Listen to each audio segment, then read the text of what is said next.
Learn the fundamental techniques for proving that a function is continuous at a point or over an interval. A continuous function has no breaks, jumps, or holes in its graph. We can draw it without lifting our pencil.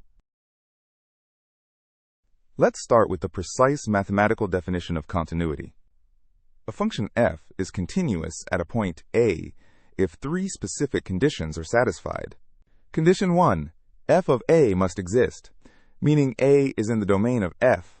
Condition 2, the limit of f of x as x approaches a must exist. Condition 3, the limit must equal the function value at a. We can combine these into one statement. F is continuous at a if the limit as x approaches a of f of x equals f of a. Before proving continuity, let's understand what discontinuity looks like. There are three main types of discontinuities: jump discontinuities, where the function suddenly jumps; infinite discontinuities, where the function goes to infinity; and removable discontinuities, where there's just a hole. The simplest way to prove continuity is by direct substitution.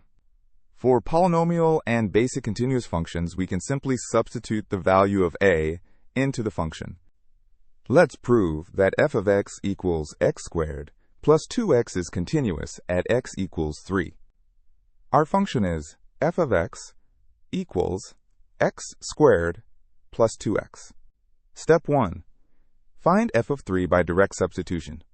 F of 3 equals 3 squared plus 2 times 3, which equals 9 plus 6 equals 15. Step 2. Find the limit as x approaches 3 of f of x. The limit as x approaches 3 of x squared plus 2x equals 3 squared plus 2 times 3, which also equals 15. Since the limit equals the function value, both equal 15, the function is continuous at x equals 3. For a rigorous proof, we use the epsilon delta definition of continuity. For any epsilon greater than 0, there exists a delta greater than 0, such that if the distance from x to a is less than delta, then the distance from f of x to f of a is less than epsilon. The epsilon delta definition says that for any small epsilon interval around f of a, we can find a delta interval around a such that all x values in the delta interval map to the epsilon interval. We can prove continuity by showing a function is built from continuous pieces.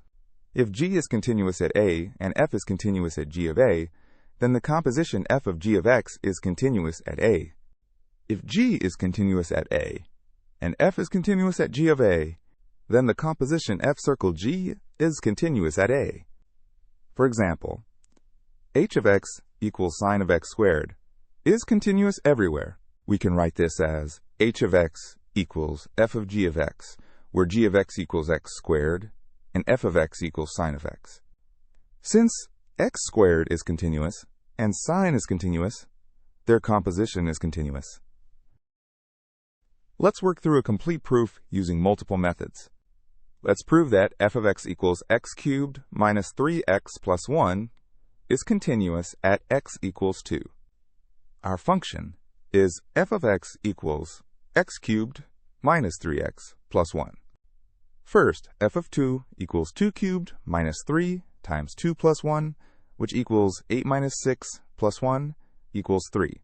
The limit as x approaches 2 equals 2 cubed minus 3 times 2 plus 1, which also equals 3. Since the limit equals the function value at 2, the function is continuous at x equals 2. Alternatively, since f is a polynomial, we know it's continuous at all real numbers. Let's summarize the key methods for proving continuity. Method 1. Use direct substitution for polynomials and basic continuous functions. Method 2. Apply the epsilon delta definition for rigorous mathematical proofs. Method 3. Build from known continuous functions using composition and algebraic operations. Always verify that the limit as x approaches a equals the function value at a.